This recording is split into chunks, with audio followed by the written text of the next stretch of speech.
Hello and welcome to the Not Another Flipping podcast. My name's Aaron. You can find me on social media on Instagram at AaronSells87. Today's guest is somebody who works so hard on his platform, selling on eBay. He's somebody that I don't see many people that I think they work harder than him. He is very open with his YouTube. He shows the good and the bad. His name is James Bolding. Welcome to the show, James. How are you? I'm good, thank you. I know I gave you £10 for that introduction, but I might have to up it to 15 for all the nice things you say. But no, I'm delighted to be invited on, and I know I'm your second guest. I won't reveal who the first one is in case they come out in different orders. But yeah, thanks for inviting me, mate. Oh, you're welcome, mate. You're welcome. Let's just say the first episode was a little bit intense. It was me explaining to the reseller like the impact that they had on my life, and I think if somebody's heard that first episode and then come on to this episode, they're going to be like chalk and cheese, because I want us to have a little bit of a laugh about what the car boots are like. But before we get into that, James, just a couple of quick questions for you. When did you start reselling? So I always have to think back now. It was where are we now? 2024. I think it was 2021 when I first started. And it all came out of the blue, really, Aaron. I think I've spoke about this before. Like, none of us ever go to school and when we're sitting there at school think, oh, one day I want to be a reseller. It's not one of them career paths that you ever know about. And I was in recruitment for 13 years, made redundant during the pandemic.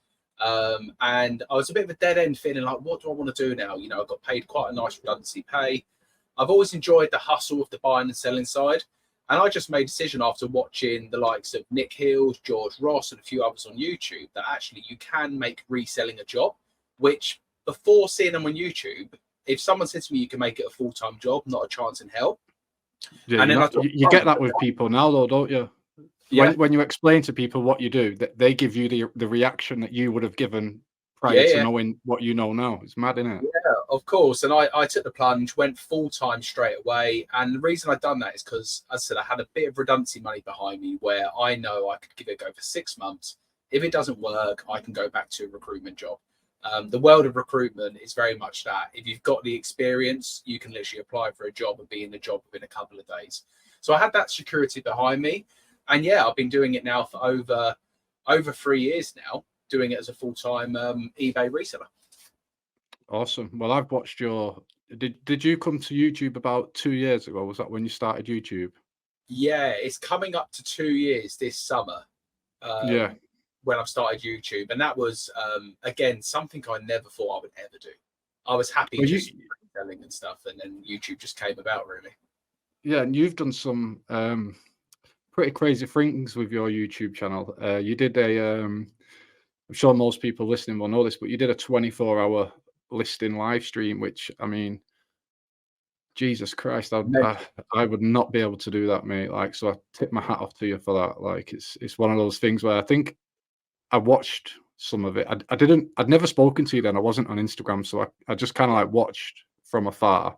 I think I actually might have sent you a message, just saying like, well done, mate. Like we'd never spoke, because we speak. I wouldn't say we speak regular now, but we have a bit of banter on Instagram every now and again, don't we? I think that's the first time we connected, and I've done 2 of them live. So one wasn't enough. I thought, let's do another one as well. And I think the first time we had a proper conversation, I had an open StreamYard on one of my, I think it was probably my Monday or Tuesday lives. And I remember 50 Georgie was in there. And I remember you just hopped in, because I had it open if anyone wants to hop in, and you just hopped in. And that was the first time we kind of spoke on screen. But you're right. Since then, yeah, we have a bit of banter back and forth. You try and make out your northern car boot sales are difficult compared to the southern ones, which is a load of rubbish, to be honest. But yeah, I like the way you are on Instagram, and you're very, very direct, and we have lots of good chats. This is your platform. What we are going to discuss today about the car boots is firstly what car boot sales are really like, because I feel like if you don't go to a car boot, or there's a section of the public that might go on like 10 a.m. for a stroll around, try and find a little bargain, and then there's us dealers that go at 6 a.m. and it's a whole different ball game. It is completely different ball game.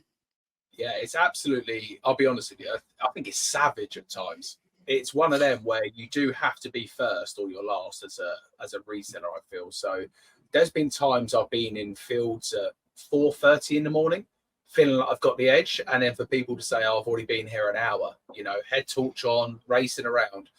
And yeah, the boot sales are a wild west. You never know what you're going to find, which is the excitement of it.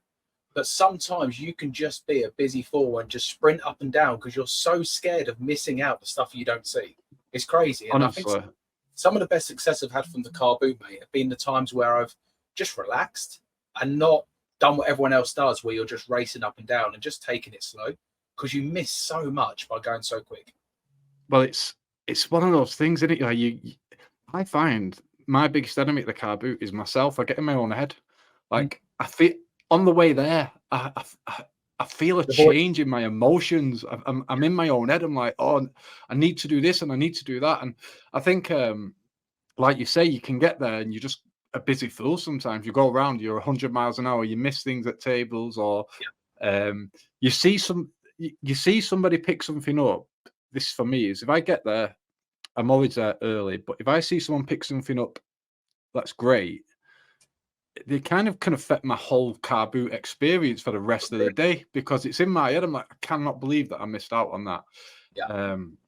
So yeah, I mean, car boots, like you say, I think you summed it up pretty well. That they're a wild, wild west at 6 o'clock in the morning. You just never know what you're gonna get. So anyway, what we'll do is, before we get into the what's your car boot like, do you have this, do you have that, I put a story on my Instagram yesterday that when I was watching some YouTubers from down south at their car boot sales, they seem to just be in an empty field with lots of sellers and just walking up to tables, getting banger after banger.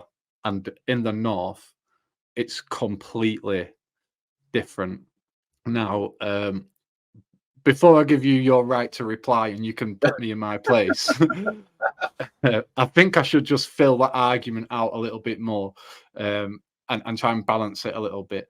I've never actually been to a boot sale in the south, so I'm literally talking from what I see in a YouTube video. So maybe I'm not talking from the best place. I've not got any experience. However, I was thinking about this more and more, and I believe that in the north, where we are, as a general consensus, there's less money. There's more money in the south than there is in the north, and maybe up here people have a little bit less expandable income. So when they're selling their goods, they know a lot more the value of their goods. So maybe saying your car boots are free for you to just stroll around and pick up banger after banger is probably the wrong way of going about it. I guess what I really meant was, I think up here people tend to know the value of the goods a little bit more, and if something's worth 10 quid, they don't want to let it go for a fiver. They will say 10 quid. So you've Yeah, got a right to reply. no, I see that point. So when I've done the boot sale roadshow, I went as far as, apart from Scotland, went as far as Birmingham. I think was the most northern car boot, and I now with John Brum reseller, and that car boot felt very much like the southern ones, where it is like a race to the stuff. And I think what you probably see from the car boots down south is, from the YouTube videos you see, you probably only see small clips of where people are walking up to a store and grabbing it, walking up to a store and grabbing it. And that's what I try and do in my videos. No one wants to watch a car boot sale video of people just walking, getting nothing, or walking up and down for the sake of it to make the video long. So that's probably what you're seeing, because my experience down south, the money side I tend to agree with. I think where I'm just outside of London, someone might have spent at one point £300 on a jacket. But when they then go and buy another £300 jacket, in their own head, that jacket is worthless. So if they can get a fiver for it or tenner at the car boot, they don't really mind. And I think that's a lot of mentality down south, maybe, which is slightly different to up north, like you say. People probably value their stuff more up north, and down south they probably don't as much. That's the only thing I could say the difference. But I think all in all, from my experience of going around the UK at car boot sales, they're all pretty much the same. The only one I found slightly different is when I went to Devon Way, they're a lot more chilled. But that's like the Yeah. environment of that area. You know, if you went to Bath, they're a bit more relaxed there because that's where I used to live as well. So you do find that where I wanted to be in the field at 7 o'clock, most people are happy to get to the field at 8, 9, 10 o'clock and have a casual stroll. So that's the only difference I found, really. Well, what I would say from what you've just said is that the Birmingham boot sale, and people can comment and let me know, is not in the north. Where would you say Birmingham is then? Would you more middle then? Would you say? I wouldn't say Birmingham is north. Where from? Where's north? There's people. I think there's people that would say I'm in Salford. So we're right next door to Manchester. Literally, two cities right next to each other. Yeah. And there's people that would say that I don't live in the north. That people in like Newcastle and things north. like that. You're definitely north. Manchester, Salford's north. I would say north begins when you above Birmingham. Birmingham is Midlands. Oh, it's so different though because you live. It might be north to you because you're It's are you like Woking way? You're like Woking. Yeah. Like, I'm right. I'm like an hour away from Brighton, so near enough. You're really far south. Yeah. So anywhere, I mean, to be honest with you, like Reading and Oxford's north to me. It's further up. But I know what you're saying. Like when you're thinking north, you're thinking what? Liverpool? Because you're not too far from Liverpool, are you? Yeah, Liverpool's probably a 30-minute drive. So I'm thinking if I was to put like a place on it and say the north begins there, I would say like Stoke-on-Trent. Okay. You're that high up. Stoke-on-Trent and above. And we're pretty like we're not miles and miles away, but we're a good hour away from Stoke. And then below that, like Birmingham area, you've got Midlands, and then from like, if I had to draw a line on the map, I don't know why we're talking about maps and that by the way, but you know, it is what it is. Establish what people class as north, and I'm sure people in the comments are going to be like, no, that's not north. This is south, and this is north. If you can picture where Bristol is on the British Isles map now, I would draw a line straight across to the other side. Okay. So Bristol and across. Anything below that is south, and then from that line up to Stoke-on-Trent is Midlands, and then from Stoke-on-Trent upwards is north. Like geographically, that is probably the correct terms with it. But do you really feel? Have you ever been to like the Birmingham Carboot, for instance? No. Stuff. Do you really feel there's much difference for that compared to where you are in that? Because I mean, Birmingham to you is not like crazy distance. We're talking what, a couple of hours, maybe an hour and a half. Yeah, 90 miles, I think, from me. Yeah, so it's not a crazy difference. So it's interesting to feel how different the car boots are in such a small travel time, really. Well, when I watched the Carboot Kings on Channel 4, that show, mate, honestly, it's amazing. Like one of my plans is to get a car boot organizer on the podcast because I feel that would be an amazing episode. If I can get somebody, I've got an idea I'm going to ask. Yeah. So hopefully that I can make that work. But when I seen that documentary, that was very much like you say, it was similar, I suppose. But that car boot is huge, mate, humongous. It's massive. Yeah, you've been on your. Yeah, when I went there, I mean, to be fair, I went there and the day wasn't the best weather, but it still was pretty full. And he's as wild as he seems on TV. And a funny story, John reached out to him to say, John sent him a message. He was like, we've got a famous celebrity called Bold Finds coming to our car boot sale. And he messaged John saying, tell him he's got VIP entry. And I was saying, I said, John, you're winding me up here because I know what he's like. He's a joker. And I said, what do you mean VIP entry? And when I turned up, literally, they're like, yeah, you've got VIP parking right here. And I was just like, no, I don't need VIP parking.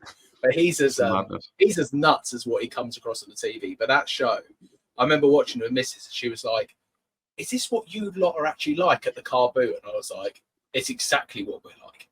Like, we are there to get the best deals we can. Animals.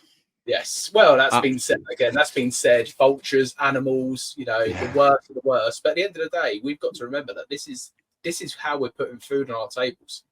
So exactly. We've got to win at the car boot. Is that exactly, mate? And I always say that, like, I wish everybody like great success with their eBay and their reselling, but ultimately, your sales are not going to feed my kids, mate, and that's pretty much how it's got to be. So just getting onto the car boots then. Do you have a car boot sale that you go to more than others? What's your go-to car boot sale?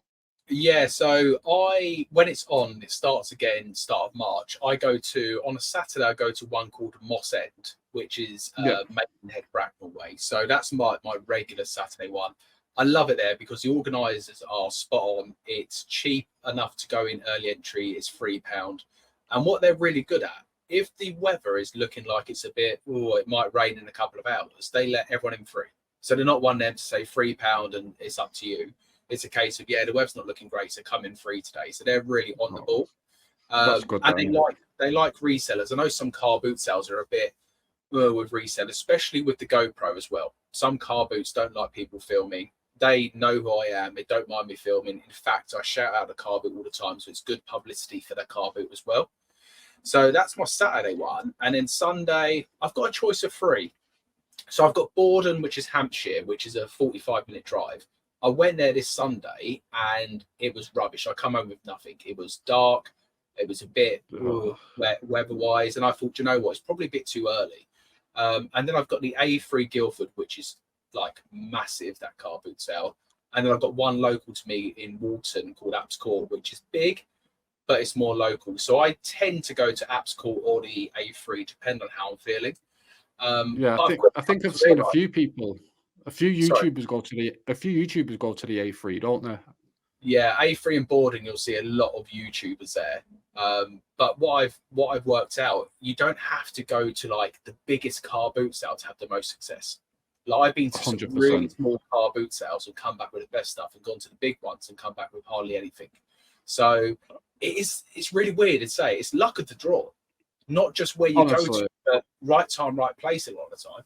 You've hit the nail on the head. Like, it's weird. What's really weird is that, like, these small, like you say, these small car boots. I mean, for example, I went to one after a big one this year, and this woman was just like, yeah, anything £1, and she had some great stuff for £1. Like, and I'm talking like Xbox 360 consoles. I know it's only a 360, but it's £1. Do you know what I mean? And then she had like Nintendo DSs, laptops, all was £1 with the chargers, like all was £1.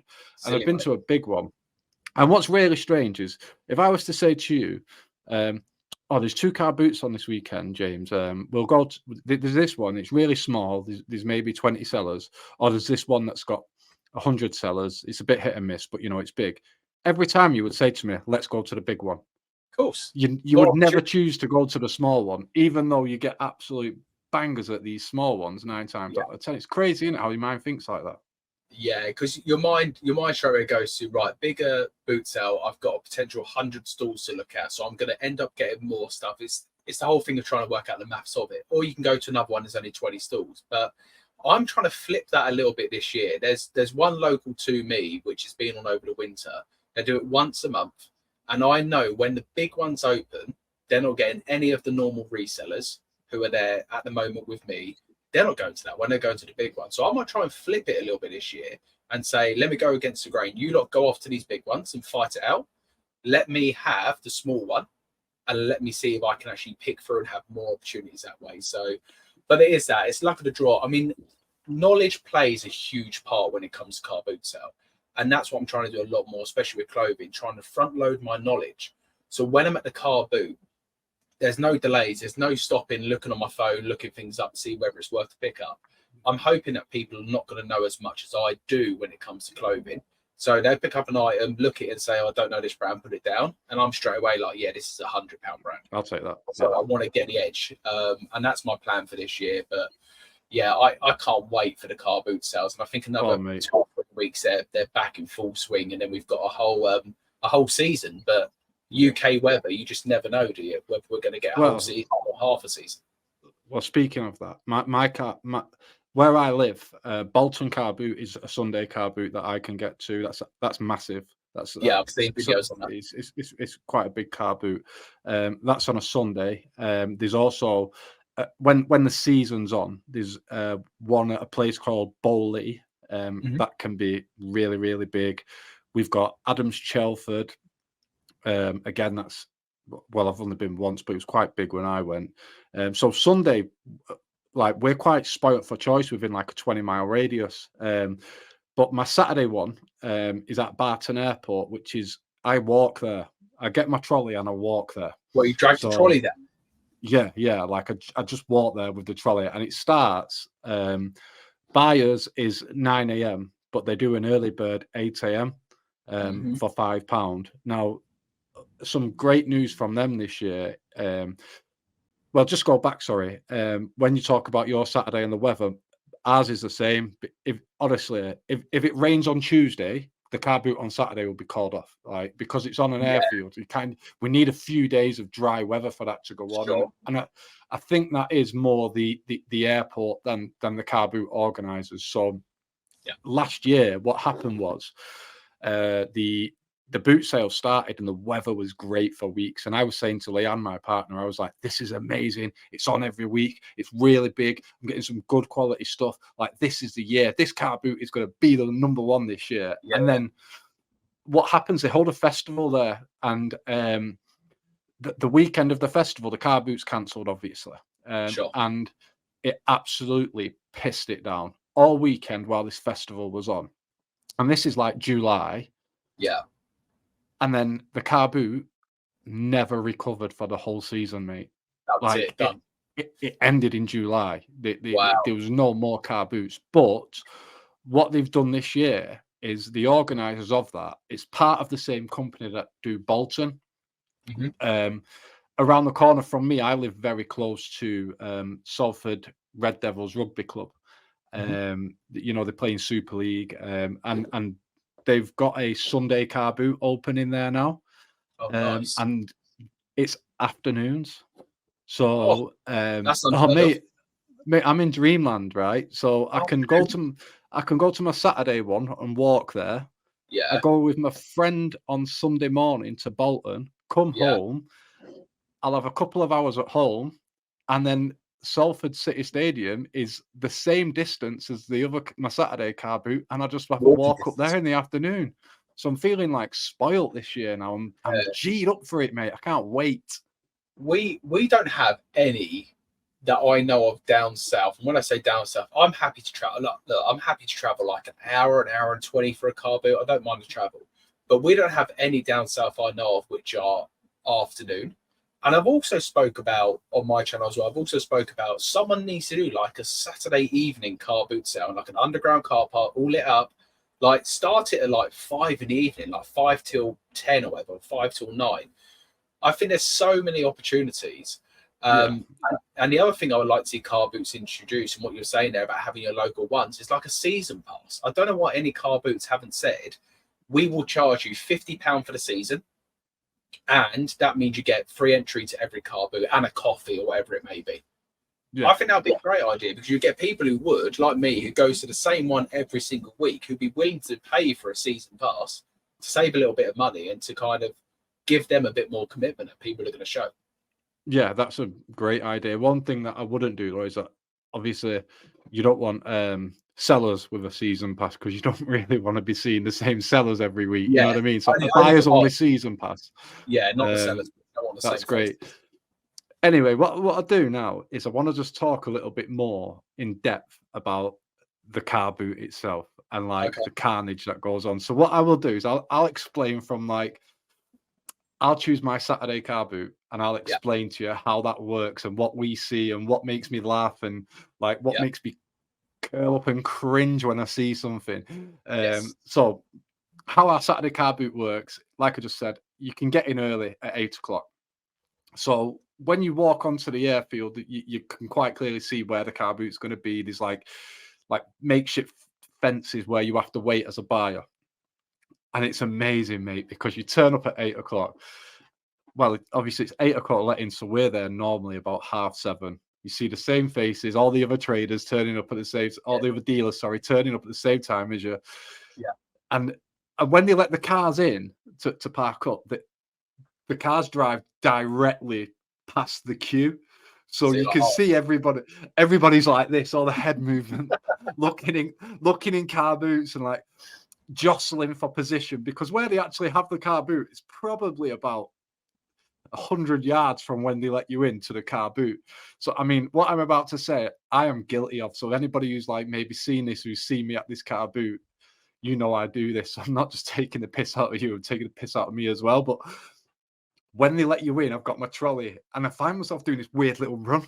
Yeah, the shuffle. I'm doing a little run down to the car to see something that I think I've seen in somebody's car. I'm watching them.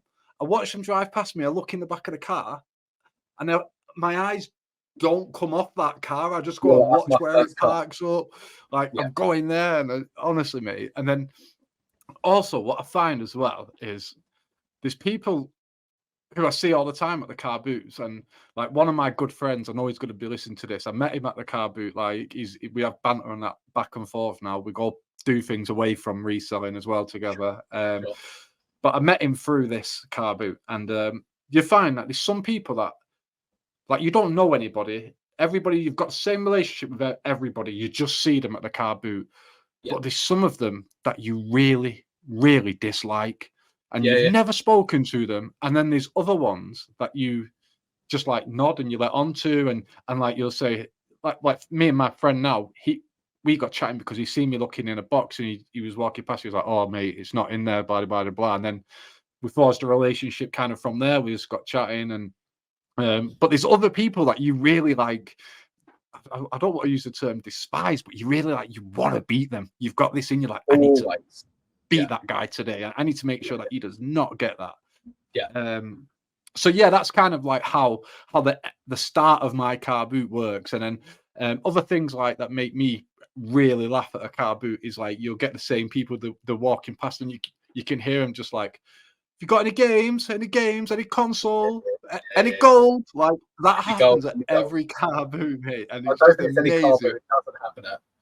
Oh, it makes me laugh so much. And then like we could go a bit further into this, but like there's all different types of like sellers as well. And there's those sellers that like price everything up. They've got the stickers on and you know they know the prices. And then the one for me that absolutely like makes me piss myself with laughter is when you like pick up some footwear or something and you're like, "Oh, how much is it?" And they're like, yeah, they're £20 those, they're brand new.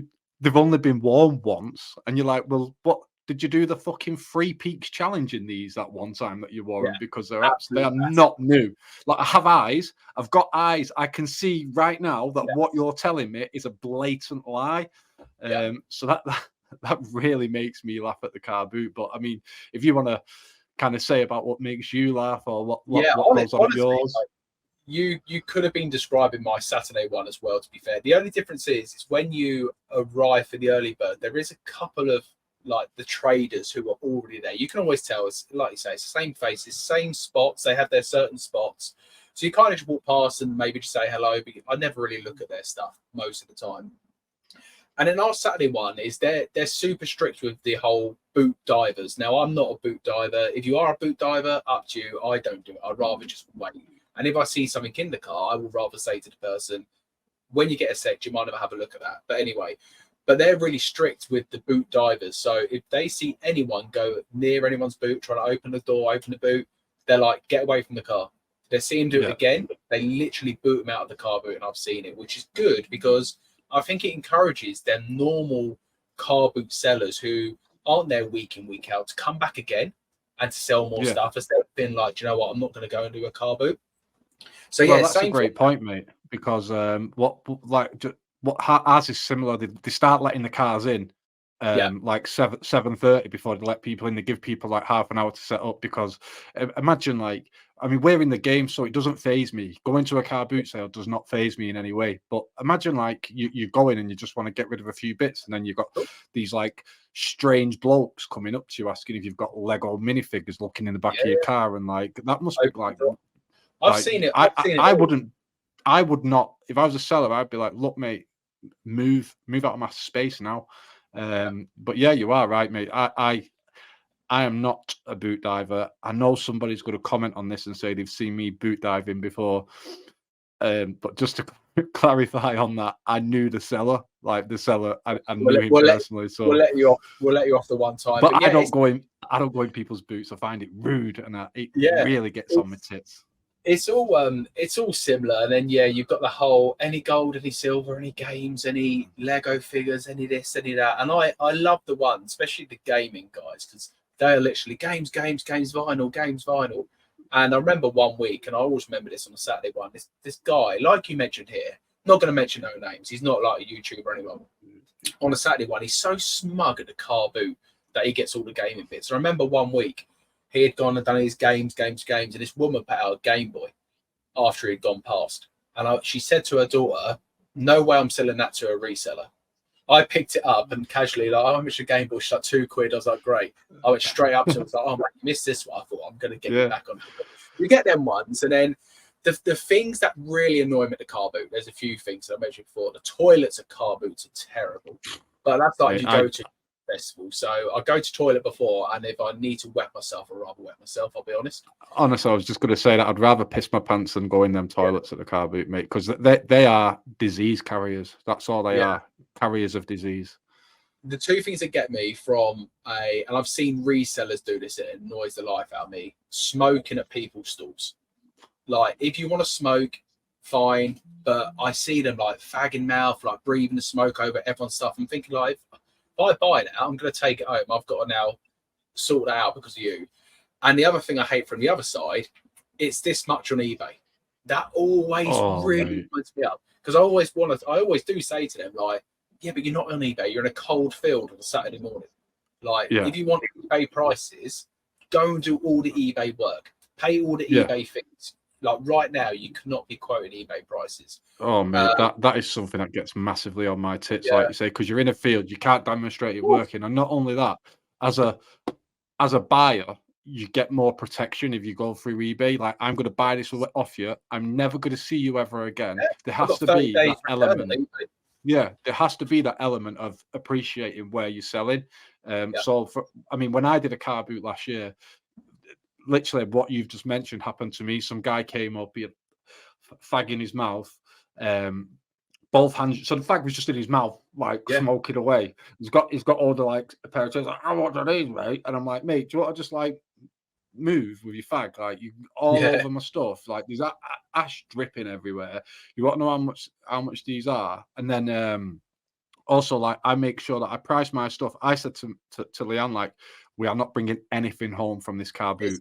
This is all the stuff that I look at that it makes me want to throw up in my mouth that it's in my possession. So it's not coming home. And we priced to sell, and everything sold.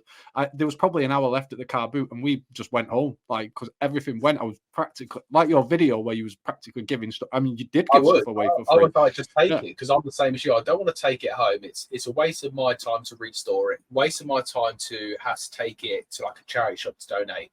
If you want it for free, take it. Anything left, I'll take to the charity shop. No stress. But it was stuff that I could have probably held out on eBay for like £5 or £10 sales and that, but it was just getting under my feet. And I just think, if you want it, give me £1 and take. Give me £1 and you can take it. And that's how. I mean, we made like £300 that day just through saying, get it gone. And then there was guys next to me, and they were saying this like, "Oh, well, it's this much on eBay," and it's like, mate, go on, take your photos and put it on eBay. And also, what you find with that, it's this much on eBay, is 99% of the time it's the listed price that they quote. Oh, yeah, it's never the sold prices. It's always the active. It's like, look at this one for £100. And you're like, well, look at the solds. It's gone for £6. Like, I can price anything on eBay for 20 grand if I want to do it. Yeah, you could go put an odd one trainer on tonight for £10,000. And it doesn't mean that it's worth that. It's crazy, isn't it? That it's this much on eBay, saying that really does. And another thing that kind of like, I don't know, it's turned into the things that make us angry at car boot show, but it's all right. This is what car boot sales are like. If you're new to reading, you are going to spot all of these things we're talking about. It's every car boot. If you want to eat at a car boot, you are paying a premium, mate. I don't know if that's the same where I don't eat there, me. Honestly, I'd rather starve, because like you go there, and I think like a Red Bull last time. I made a mistake last year. It was hot on a Saturday morning, and I said, "Do you want to go and get us a Red Bull?" 2 Red Bulls was £8. Yeah, I was going to say we're down south. Everything's gourmet with us. So gourmet sausage, gourmet burger at the boot sales like 8 to 10 quid for a burger. There ain't no gourmet about that, mate. It's horse meat. It's not even like proper meat. No, it's been cooked in a van powered by a generator. It's not gourmet. They just use the word, haven't they? And so I don't eat there. Bring my own drink if I remember it. But I just wait home. It's crazy, isn't it? Like, it really does get on my nerves, the price of food at car boot sales. And also, I mean, some people really don't like this, but I like that it's an early start. I don't know how you feel about that. I mean, you start your working day at like 5 a.m. anyway, don't you? Crazy. Yeah, I'm used to the early starts, and now getting up for the part of the reason why I started to get up early as well to do the working day. So when it gets back to car boot sales, it doesn't feel like a slog. Because I don't mind coming back from a car boot sale on a Sunday. And look, I ain't gonna lie, it gets to about 11 o'clock and I'm already for a nap, a little 3-hour power nap before the football starts and stuff, But I like the early starts. I know a lot of people are like, I wish car boot sales didn't start till 10 or 11. Like for me, if I'm going to a car boot sale at 10 o'clock, it better be the second one today. Exactly. I wouldn't bother me. Honestly, I wouldn't. If a car boot sale opened at 6 a.m. and I couldn't get there till 7, I wouldn't bother. Yeah, you'd be too fearful of what you've missed out on in the hour. I honestly wouldn't bother. And like, I have to, like, where I am this week, Bolton's not on this Sunday, so I'm on Sunday. I won't have any kind of like, I won't be bothered. It's if it's on and I don't go, that honestly affects me so much. I'd rather go and come home with nothing than not go. Do you know what really hurts as well? And you talk about the friends you make from the car boot sales, and I've made many, like, people I class as friends, not just other resellers I talk to, people I class as friends, and I'll talk about other things like you mentioned earlier. One of them is Jammy Dodger Flips, James. Met him at the car boot sale. He stood in front of me in the queue and he was like, oh, you also resell? And we got talking from there, spoke a lot about YouTube. He started his channel because we had a good chat about it. And I said, you'll be really good. And he's a fucker though, I'm not going to lie, because he will send me stuff. I will say to him, oh, I might come to the midweek one. He went, yeah, I'm going. And then I'll message him saying, oh, I can't be bothered. I'm going to like lie in today. Like, normally there's nothing good at midweek. And he will make sure he will send me all of the stuff on Instagram and the stuff I missed out on. Oh, look what I got. Look what I got. Oh, mate, you would have picked up this. And I just like, fucker. But you've got to be there to like win the game. And I always say that. A lot of people say, oh, that was lucky you found that at the car boot. And I don't believe in that word luck when it comes to research. You've got to make your own luck. You went out there to get it, didn't you? Yeah, and that's the thing. If you're getting up at stupid o'clock in the morning and driving to a cold, wet field, you deserve all the luck in the world as far as I'm concerned. Yeah, 100%. And what you were saying there about Jammy Dodger Flips, I mean, I do watch his YouTube channel as well. So he's great. He does some great videos, great content. But I bet I have it with my mate Ben as well. Like, I get that jealousy when he sends me something good and like I send him, he's like, oh, you bastard. But also at the same time, when he gets something good at the car boot, if I'm with him or I'm not with him, I'm genuinely happy for him as well. I'm like, do you know what I mean? I have that relationship with him where if it was anybody else, I'd think, you bastard, I can't believe you've got that. And I'll say that to him. But at the same time, I'm like, mate, I'm so buzzing that you got that as well, because I would be buzzing if I got that. And we kind of have this thing where if I've looked at something and I've kind of like, when you're like, and then and I do this to him. I say, well, if you don't buy it right now, I'm going to buy it. And like we support each other like that. And he knows stuff that I don't know about. So I'm always texting him, asking him I don't think he's ever actually asked me for advice, but he knows if he wants to, he can do. I would always recommend as well is I used to, when I first started reselling, see all other resellers as my competition. So I used to be like, I don't want to talk to you. I don't want to get to know any of you. Like, I don't care what you're doing. But let's be honest about that, mate. Some of them, when you come across them at car boots or some, like, this is generally not aimed at anybody, but some of them just give off an aura of being an absolute bellend when they're at a car boot, and you don't want to not talk to them because they're a fellow reseller. You just don't want to talk to them because they act like a bellend at the car boot. Yeah. And that's the thing, like, not everyone's going to be your person, but what I will say is I've made lots of friends at the car boot who will come up to me and say, oh, mate, I've grabbed this for you. Like, especially Yeah, I've now with seen that up clothing, in the mate, video. I grabbed this for you. And then like with Jamie Dodger, there's been many a times where he was talking about, oh, I sold this like penny board the other day for good money. And I was wandering past and saw a penny board for £2, and I paid £2 and just went to him, here, mate, a gift from me. Like, Yeah. can all win. And that's where the relationship really comes in, because you scratch their back a little bit, they will scratch yours in the future. But I would always encourage people, like, get to know your local resellers. And yeah, you're not going to like everyone, like you said, but the Yeah. people you can connect with, it can create opportunities as well. Yeah, I've got there's a bloke who lives like round the corner from me, literally probably 150 yards, and he's like a reseller and that, and he's absolutely sound. Like I always talk to him. I see him at the post office a lot. Like there's none of that like bad blood, because I mean ultimately they are your competition, but you can have like friendly competition with people. You know, you can you know yourself, like what they buy is not going to put you out of business. The only way your business is going to fail. I mean, and honestly, mate, you work so fucking hard. You put me to shame, mate. But on the flip side of that, like we have completely different situations surrounding our reselling business as well. I've got two young daughters, 4 and 2. So I have to kind of, I'm very much a full-time reseller in terms of that's how I make my living. But I most definitely don't put full-time.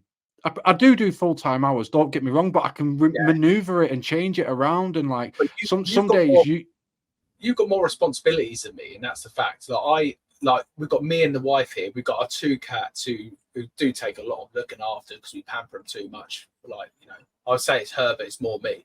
But I haven't got the responsibility. And I saw your Instagram today about like the whole kids thing, like the school runs and pickups, the even getting the kids out of bed and getting them ready. I haven't got all of that to work. So I literally wake up, come down here, walk down the garden, come down here, I'm ready to go for the day. So everyone's situation is different. So a full-time reseller, really, what does it actually mean?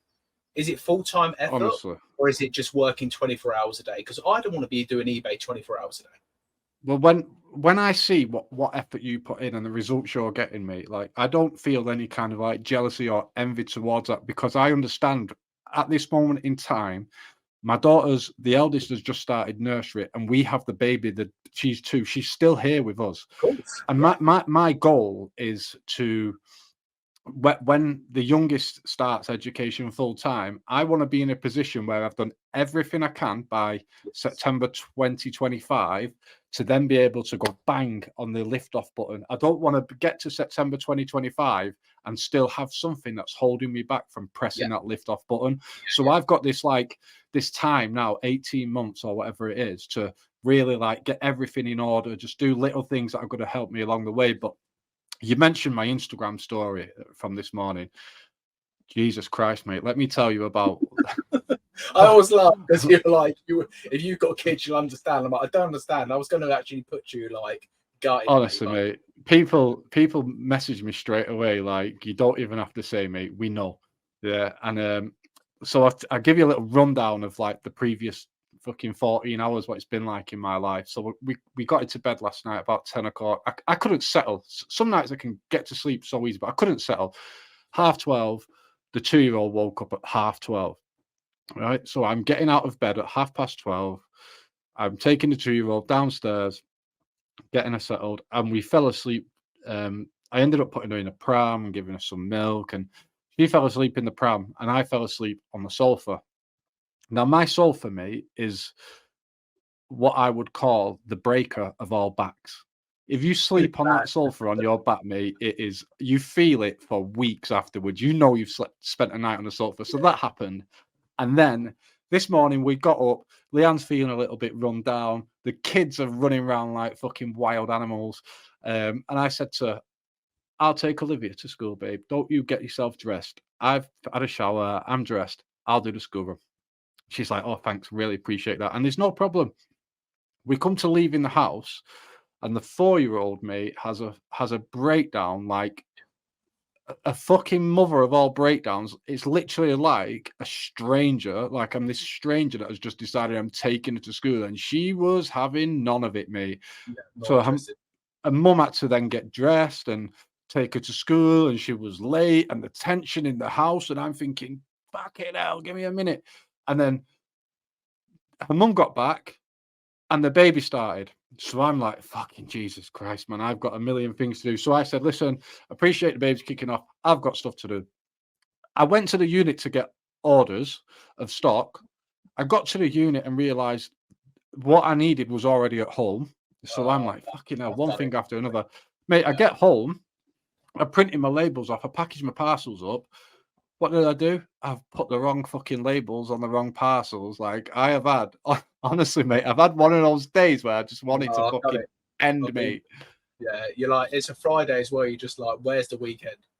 Fucking hell, mate. Well, we've done 4 years without any break. Like, nobody helps us with the kids except like Leanne's dad. And it's only been the last like 3 weeks where both children have stayed there on a Friday night.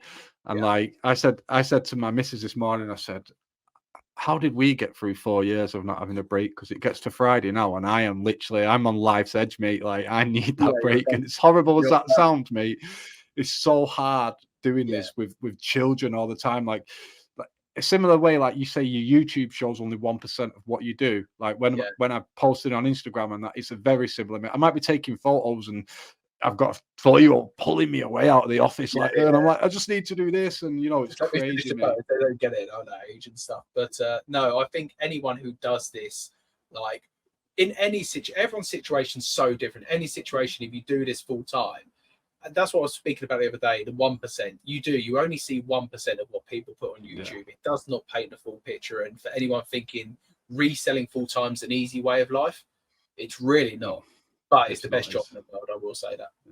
It certainly is. And on that note, James, I just want to thank you for your support and coming on the podcast, mate.